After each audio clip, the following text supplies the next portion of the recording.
கூலி வேலை செய்யறவங்களுக்கு 3வது குழந்தை பெற்றுச்சுன்னா நீங்க என்ன உதவி செய்வீங்களா, செய்ய மாட்டீங்களா? அரசு அதைத்தான் சொல்றேன். அதுதான் இருக்கிறவனுக்கே நீங்க அள்ளி கொடுத்துக்கிட்டு இருக்கிறீங்க. இல்லாதவங்களுக்கு நீங்க எப்ப கொடுக்க போறீங்க? அதுதான் இதுல வெளிப்படுதுப்பா. இப்ப துப்புரவு தூய்மை பணியாளர்களுடைய இந்த கோரிக்கையை நீங்க பாருங்களேன். மனசு உங்களுக்கு கஷ்டமா இல்ல, வேதனைப்படல நீங்க? இன்னைக்கு இருக்கக்கூடிய துப்புரவு தொழில் பண்ணக்கூடிய அந்த அந்த ஸ்டைல் இருக்குது. அதை எடுத்துக்கிட்டீங்க அப்படின்னா அன்ஹைஜீனிக்கான ஒரு முறைதான் அது. இந்த துப்புரவு தொழில் பண்றது. அது நிச்சயமா அவங்களுடைய உடல் நலத்தை பாதிக்கக்கூடியதாகத்தான் இருக்கு. நிறைய பேருக்கு அந்த பாதிப்பு இருக்குன்றதையும் நம்ம கண்கூடா பாக்குறோம். அதாவது தூய்மை தொழில் அப்படின்றது அந்த தொழில் செய்யக்கூடிய அவர்களுடைய மனநிலை, அந்த குடும்ப சூழல், அவங்க வாழ்க்கை வாழுகின்ற அந்த சூழல், அவங்களுடைய அந்த எதிர்காலத்திற்கான அந்த எதிர்பார்ப்புகள், இப்ப இந்த மாதிரி இது எல்லாமே சாதாரணமா நம்ம வெளியில இருக்கக்கூடிய ஆட்களால புரிஞ்சுக்க முடியாது. அந்த அரசு ஊழியர்களுக்கு ஏன் இவ்வளவு சம்பளம் கொடுக்கணும் அப்படின்றதுக்கான அந்த லாஜிக் இன்னைக்கு வரைக்குமே எனக்கு புரியல.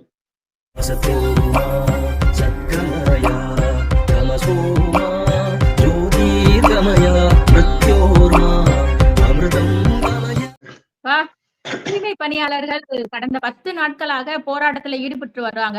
தொடர்ந்து முதலமைச்சரை சந்திச்சு பேசும் வரை தங்களுடைய போராட்டம் தொடரும் அப்படிங்கறத அவங்க சொல்லியிருக்கிறாங்கப்பா. அவங்க வந்து இந்த முதலமைச்சருக்கு ஒரு 11 அம்ச கோரிக்கைகளை வலியுறுத்தி ஒரு கடிதம் எழுதியிருக்கிறாங்க. அந்த கடிதத்துல அவங்க என்ன சொல்லியிருக்கிறாங்க, அவங்களோட கோரிக்கை என்ன அப்படிங்கறத பத்தி நம்ம பாத்துடலாம்ப்பா. நான் ஒவ்வொரு பாயிண்டா சொல்லிடுறப்பா அவங்களுடைய கோரிக்கைகள். நான் பார்த்தது வரைக்கும் எந்த காணொலியிலையுமே, அதாவது இந்த வீடியோல யூடியூப்ஸ்ல அவங்களுடைய அந்த ஒட்டுமொத்த அந்த 11 கோரிக்கைகள்னு சொல்றீங்க இல்லையா, அது யாருமே சொல்லல. விட்டு விட்டா சொல்லியிருக்கிறாங்க, அல்லது அவங்க வசதிக்கு ஏற்றது மாதிரி 1-2 விஷயங்களை மட்டும்தான் சொல்லியிருக்கிறாங்க. நம்ம சேனல்ல இந்த தூய்மை பணியாளர்களுக்கு அவங்களுடைய கோரிக்கைகளை மதிக்கக்கூடிய விதத்துல, அவங்களுடைய உணர்வுகளுக்கு நம்ம மதிப்பு கொடுத்து, அவங்களுடைய கோரிக்கைகள் என்ன அப்படின்றத முழுசாவே நம்ம சொல்லுவோம். பாக்குறாங்க பார்க்காம போறாங்கன்றது வேற விஷயம். ஆனா நம்ம வந்து அவங்க மதிக்கிறோம் அப்படின்றத நம்ம இந்த காணொலியில நம்ம எப்படி எடுக்கிறோம் அப்படின்றதுல தெரியப்படுத்தி ஆகும். அதனால முழுமையாக அவங்களுடைய அந்த 11 கோரிக்கைகளையும் நீங்க இப்ப வாசித்துருங்களேன். முதலமைச்சருக்கு அவங்க வைத்திருக்க கோரிக்கையில சொல்லியிருக்கிறது பாத்தீங்கன்னா, தமிழ்நாடு அரசு பெண் அரசு ஊழியர்களுக்கு 3வது குழந்தை பேருக்கு 1 வருடம் மகப்பேறு விடுப்பு வழங்குவது வரவேற்கத்தக்கது. ஆனா சமூக நீதி சமத்துவம் கோட்பாடுகளின் அடிப்படையில் சமூகத்தின் கடைக்கோடியில் உள்ள உள்ளாட்சி அமைப்புகளில் ஊரக பள்ளிகளில் பணிபுரியும் அனைத்து வகை தூய்மை பணியாளர்களுக்கும் மகப்பேறு விடுப்பு வழங்க ஆவணம் செய்யுமாறு கேட்டுக்கொள்கிறோம். இதெல்லாம் இவங்க கோரிக்கையா வச்சு அதுக்குன்ட்டு ஒரு போராட்டத்தை முன்னெடுத்து சொல்ல வேண்டிய விஷயமே இல்லை. இந்த அரசு வந்து ஆட்டோமேட்டிக்காகவே இவங்களையும் அந்த திட்டத்தினுடைய பர்வியூல கொண்டு வந்திருந்திருக்கணும். அரசு ஊழியர்களுக்கு நம்ம அந்த செய்தினா, அதாவது அரசு ஊழியரா இருக்கணும்னு அவசியம் இல்லை. அரசால தற்காலிகமாக வேலைக்கு எடுத்துக்கொள்ளப்பட்டவங்க அப்படின்ட்டு இந்த அரசோட சம்பந்தப்பட்டு இல்லை. அரசோட சம்பந்தப்படாமலே கூலி வேலை செய்யறவங்களுக்கு 3வது குழந்தை பெற்றுச்சுன்னா நீங்க என்ன உதவி செய்வீங்களா, செய்ய மாட்டீங்களா? அதைத்தான் சொல்றேன். அதுதான் அரசு ஊழியர்களுக்கு ஏற்கனவே அவங்களுக்கு சம்பளத்தை கொடுக்குறீங்க, வசதியை கொடுக்குறீங்க, நிறைய சலுகைகளை கொடுக்குறீங்க, ஊழல் பண்றதுக்கு ஏதுவான ஒரு சூழலை உருவாக்கி கொடுத்துருக்கீங்க. அரசு அலுவலகங்கள் எல்லாமே ஊழல் செய்வதற்கு ஏதுவாக அரசு ஒரு ப்ரொவைட் பண்ற ஒரு ஆப்பர்ச்சுனிட்டி அந்த மாதிரி இருக்கு. இவ்வளவும் கொடுத்துட்டு நீங்க வந்து இதுவும் நீங்க செய்ய போறீங்க அப்படின்னா, அதாவது இருக்கிறவனுக்கே நீங்க அள்ளி கொடுத்துக்கிட்டு இருக்கிறீங்க, இல்லாதவங்களுக்கு நீங்க எப்ப கொடுக்க போறீங்க? அதுதான் இதுல வெளிப்படுதுப்பா. இப்ப துப்புரவு தூய்மை பணியாளர்களுடைய இந்த கோரிக்கையை நீங்க பாருங்களேன். மனசு உங்களுக்கு கஷ்டமா இல்ல, வேதனைப்படல நீங்க? இதெல்லாம் ஒரு கோரிக்கையை அவங்க கேட்க வேண்டிய நிலையில இந்த நாடு இருக்கே அப்படின்ட்டு. அடுத்து நல்லா இருக்கிறவங்களுக்கு நீங்க இதை கொடுக்கக்கூடிய அரசு இந்த மாதிரி இவங்க கேட்கிறாங்கன்னா இந்நேரத்துல அதை அறிவிச்சிருக்கலாம் இல்லையா? அரசு சரி இந்த கோரிக்கையை நாங்க நிறைவேற்றோம் அப்படின்ட்டு அதை ஒரு சில கோரிக்கைகளை நிறைவேற்றோம்னு அவங்க அறிவிச்சிருக்கலாம். அதுவுமே செய்யல. என்னுடைய கன்சர்ன் எல்லாமே என்னன்னா, அக்கறை எல்லாம் இந்த ஏழை பாளையங்களுக்கு என்ன செய்ய போறீங்க? இப்ப இந்த குழந்தை பெற்றாக்க அதுக்கு வரக்கூடிய அந்த சலுகைகள் நீங்க சொல்றது ஏழை எளிய மக்களுக்கு இந்த அரசோடு தொடர்பு இல்லாத, அந்த அரசு பணியோடு தொடர்பு இல்லாத, அரசு நிர்வாகத்தோடு தொடர்பு இல்லாத வெளியில இருக்காங்க இல்லையா? அப்புறம் எந்த நிறுவனத்திலையும் பணி செய்யாம அன்ஆர்கனைஸ்டு செக்டார், கூலி வேலைகளுக்கு போகக்கூடியவர்கள், அந்த மக்களுக்கு என்ன இந்த அரசு கொடுக்குது அப்படின்றது முக்கியம். இவங்களுக்கு கொடுக்கக்கூடியது இவங்களுக்கு கிடைக்குதா அப்படின்னா இல்ல. அது எவ்வளவு எவ்வளவு அநீதியான ஒரு செயல்பாடுப்பா. அந்த அநீதியத்தை இவங்க சுட்டி காட்டுறாங்க. இதுல தூய்மை பணியாளர்கள் கேட்கறது மட்டும் இல்ல, அவங்களோட சேர்ந்து நம்ம ஏழை எளிய கூலி தொழிலாளர்கள் சார்பாகவும் இந்த கோரிக்கையை நம்ம முன்வைக்கிறோம் இந்த அரசு. இப்ப அடுத்து 2வது கோரிக்கைப்பா, பெண் தூய்மை பணியாளர்களுக்கு மகப்பேறு விடுப்புடன் மாதவிடாய் கால விடுப்பும் வழங்க அரசு உரிய நடவடிக்கை விரைந்து எடுக்குமாறு கேட்டுக்கொள்கிறோம். இதெல்லாம் சொல்லி செய்ய வேண்டியதில்லை. ஒரு socially sensitive, gender sensitive, gender conscious அரசு இதெல்லாம் ஆட்டோமேட்டிக்கா செய்யும். நம்ம நாட்டுலதான் இப்போ ஒவ்வொன்றையும் சொல்லி போராடி கோர்ட்டுக்கு போய் கோர்ட்ல அவங்க இது பண்ணி இந்த மாதிரி செய்யறதெல்லாம் ஒரு சென்சிட்டிவிட்டியே இல்ல. பெண்கள் இருக்கிறாங்க, தாய்மார்கள் இருக்கிறாங்க. இது என்ன அந்த டிமாண்ட் என்ன அப்படின்றது தெரியும். அது முன்வைக்கக்கூடிய அந்த உளவியல் என்ன, அதனால இருக்கக்கூடிய அந்த தனித்துவம் என்ன அப்படின்றது எல்லாமே இதுல உள்ள அடங்கி இருக்குப்பா. இல்ல இதுல அதனால பெண்களை வந்து நீங்க வல்னரபிள் ஆனவங்க, தீமை இல்லாதவர்கள் அப்படின்ற அதனால அவங்களுக்கு இந்த சலுகையை கொடுக்கணும் அப்படி கிடையாது. பெண்மையினுடைய தனித்துவத்தை அதை அக்னாலேஜ் பண்றது, அதனுடைய அடையாளமாகத்தான் இந்த இந்த கோரிக்கையை நான் பாக்குறேன். இது எல்லாருக்குமே, அதாவது இது எல்லா மட்டத்திலேயுமே இது வந்து நடைமுறைப்படுத்த வேண்டிய ஒரு கோரிக்கை. தூய்மை பணியாளர்களுக்கு மட்டும் இல்லை. அடுத்து இந்த தூய்மை பணியாளர்கள் ஆண்டு முழுவதும் வார விடுமுறையே இல்லாமல் வேலை செய்யும் நிலையை மாற்றி வாரத்தில் ஒரு நாள் சம்பளத்துடன் கூடிய விடுமுறை வழங்குமாறு கேட்டுக்கொள்கிறோம். இது ரொம்ப முக்கியம்பா. தூய்மை பணின்றது அடிப்படையான பணிதான், அத்தியாவசிய பணி, இன்றியமையாத பணி. அது புரியுது. ஆனா இந்த இன்றியமையாத பணியை செய்யக்கூடியவங்க அவங்களுக்கு வேலையை செய்யணும்னு எப்படி நீங்க நிர்பந்திக்கிறீங்க? அவங்க என்ன மெஷின்ஸா? மனிதர்கள் தான்ப்பா. அவங்களுக்கு ஓய்வு தேவையில்லையா? ஒரு பொழுதுபோக்கு தேவையில்லையா? அவங்களுக்கும் ஒரு குடும்பத்தோட சேர்ந்து ஒரு நாள் டயத்தை ஸ்பெண்ட் பண்ணணும் அப்படின்ற அந்த அந்த ஆசை இருக்கும், அந்த தேவை இருக்கும் அப்படின்றது இல்லையா? அவங்களுக்கு புள்ள குட்டிகள் இருப்பாங்க இல்லையா? அவங்க பெத்தவங்களோட ஒன்னா இருக்கணும்னு ஆசைப்படுவாங்களா? பண்ண மாட்டாங்களா? இல்ல வாரத்துல ஒரு என்ன பிரச்சனை? இது மனித உரிமை, அப்பட்டமான மனித உரிமை மீறல்பா.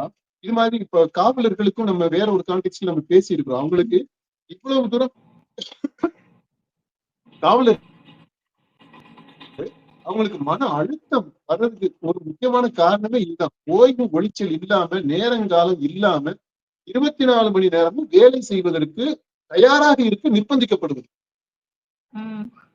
24 மணி நேரம் வேலை செய்யறாங்கல்ல, வேலை செய்வதற்கு தயாராக இருக்கணும்னு அந்த நிர்பந்தம் அவங்க மேல திணிக்கப்படுது. அதுவே ஒரு பெரிய டென்ஷன், ஸ்ட்ரெஸ் உருவாக்கி விட்டோம். அந்த ஸ்ட்ரெஸ் தான் அவங்களுடைய வேலையில வெளிப்படுது அப்படின்றத நம்ம ஒரு உளவியல் பார்வையில அதை பார்த்து நம்ம சொன்னோம். அது மாதிரிதான் துப்புரவு தொழில் பண்றவங்களுக்கும் எவ்வளவு தூரம் தான் அப்படியே தொடர்ந்து வேலை செஞ்சுக்கிட்டே இருக்க முடியும் ஓய்வு ஒளிச்சல் இல்லாம? அதுல அவங்க கேட்கக்கூடியது ரொம்ப நியாயமானது மட்டும் இல்லப்பா, இது சமூக நீதி, ஜஸ்டிஸ், நீதி. இதை செய்யாம இருக்கிறது வந்து அநீதி, அவங்களுக்கு இழைக்கப்படுகின்ற அநீதி.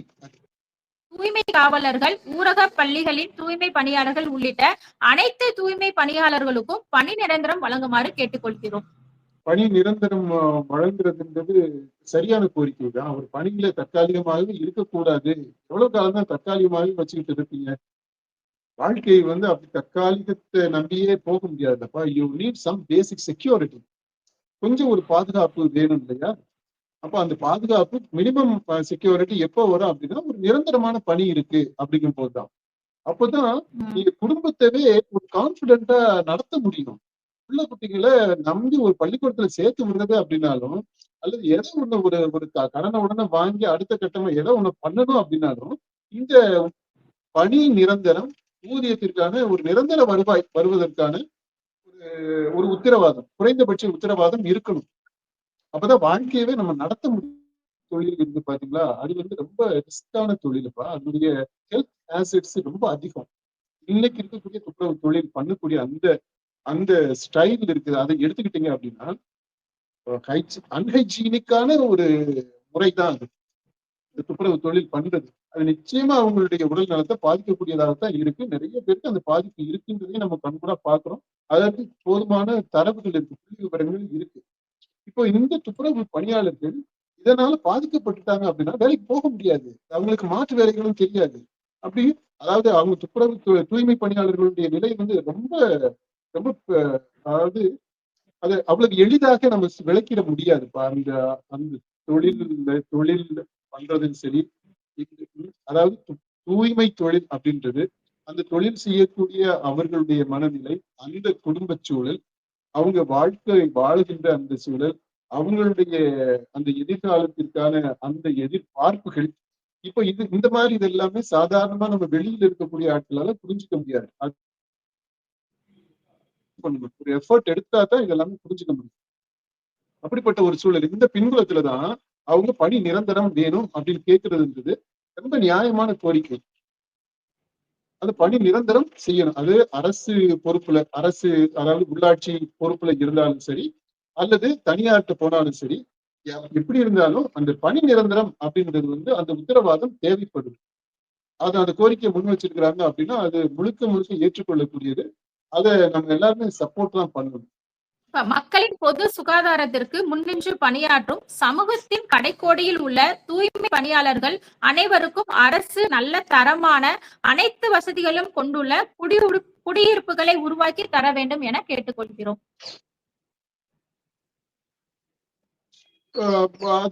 அது ஒரு ரொம்ப முக்கியமான கோரிக்கை தானப்பா, தேவையானது.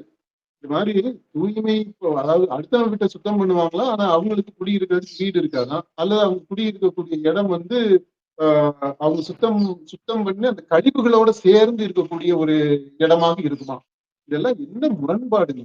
இந்த முரண்பாடுகள்லாம் கண்டிப்பா கலையணும். அவங்க கேட்கக்கூடிய அந்த கேள்வி வந்து அது பேசிக் ஹியூமன் டிக்னிட்டின்னு ஒண்ணு இருக்குது பாத்தீங்களா?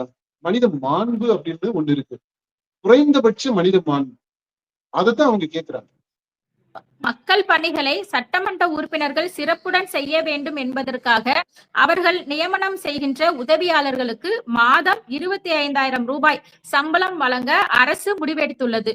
அத்தகைய பின்னணியில் 10 முதல் 20 ஆண்டுகள் பணி செய்யும் சென்னை மாநகராட்சி தூய்மை பணியாளர்களுக்கு ரூபாய் 19,000 சம்பளம் வழங்குவது என்ற நிலையை மாற்றி சென்னை மாவட்ட ஆட்சித்தலைவர் அன்ஸ்கில்டு தூய்மை பணியாளர்களுக்கு அறிவித்துள்ள நாள் கூலி 832 ரூபாய் அடிப்படையில் சம்பளம் வழங்க உத்தரவிடுமாறு கேட்டுக்கொள்கிறோம். அதாவது இங்க ஒரு ஒப்பீடு செய்து கேட்கிறாங்க. ஆனா அந்த ஒப்பீடு செய்ய தேவையில்லைன்னு நினைக்கிறேன். இவங்க செய்யக்கூடிய வேலைக்கு மதிப்பு இன்னும் அதிகம். இவங்க கேட்கக்கூடிய அந்த 25,000 ஒப்பிடுறாங்க பாத்தீங்களா, அந்த 25,000 ஒப்பிடுறதே தப்புன்ற, தேவையில்லாது, தப்பு இல்லை, அது அவசியமற்றது. ஏன்னா இவங்க செய்யக்கூடிய வேலை அந்த 25,000 கொடுக்குறாங்க இல்லையா, அதை விட பல மடங்கு மதிப்பு மிக்கது. அதனால அவங்க இந்த ஒப்பீடை தவிர்த்து இருக்கலாம் அப்படின்னு நினைக்கிறேன். ரெண்டாவது, அவங்க செய்யக்கூடிய இந்த வேலையினுடைய முக்கியத்துவம், அதுல இருக்கக்கூடிய அந்த வேலையினுடைய முக்கியத்துவம் மட்டும் இல்லப்பா, அந்த வேலையில இருக்கக்கூடிய அந்த ஹேசர்ட்ஸ், அதுல இருக்கக்கூடிய ஆபத்து, அந்த ரிஸ்க், இதை கணக்குல வச்சு பார்த்தோம் அப்படின்னா கண்டிப்பாக இப்ப வாங்கக்கூடிய சம்பளத்தை போல குறைந்தபட்சம் 2 மடங்கு, 15,000 வாங்குறாங்க அப்படின்னா அது வந்து 30,000 வாங்கணும், குறைந்தபட்சம் அப்படி டபுள் ஆகும். இது வந்து அதுதான் அந்த வேலைக்கு கொடுக்கக்கூடிய மதிப்பு, குறைந்தபட்ச மதிப்பு. இன் டர்ம்ஸ் ஆஃப் வேல்யூ அப்படின்னு நான் சொல்றேன்.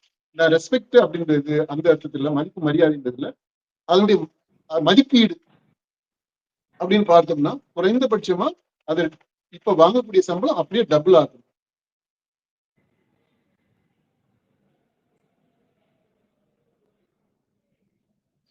தூய்மை பணியாளர்கள் மீதும் அவர்கள் தலைவர்கள் மீதும் கடந்த ஆட்சியில் 2025 போராட்ட காலத்தில் புனையப்பட்ட குற்றவியல் வழக்குகளை திரும்ப பெற நடவடிக்கை எடுக்க வேண்டும். பெருநகர சென்னை மாநகராட்சி அப்போதைய 5/6வது மண்டல தொழிலாளர்களை ஒப்பந்த தொழிலாளர்களாக மாற்றிய போது அதற்கு எதிராக தொழிலாளர்கள் ஜனநாயக பூர்வமான நடவடிக்கையில் ஈடுபட்டார்கள். தற்போது மாண்புமிகு முதல்வர் அவர்களும் அந்த நேரத்தில் அவர்களை அழைத்து அவர்களுக்கு ஆதரவு தந்து அவர்களது கோரிக்கைகளுக்கு வலு சேர்த்தார். இந்த பின்னணியில் தான் நியாயம் கேட்டு நின்ற தூய்மை பணியாளர்கள், அவர்களுக்காக வாதாடிய வழக்கறிஞர்கள், பெண்கள் ஆகியோர் மீதெல்லாம் வன்முறையை ஏவி அநீதி இழைக்கப்பட்டது. இந்த பிரச்சனையில் சென்னை உயர்நீதிமன்றம் தலையிட்டு வழக்குகளை விசாரித்து தூய்மை பணியாளர்கள் சார்பாக சென்னை உயர்நீதிமன்றம் உத்தரவிட்டது. மேற்படி சென்னை உயர்நீதிமன்ற உத்தரவுக்கு எதிராக அப்போதைய அரசு உச்சநீதிமன்றத்தில் மேல்முறையீட்டு வழக்கு தொடுத்தது. உச்சநீதிமன்ற வழக்கை தற்போதைய அரசு திரும்ப பெற வேண்டும்.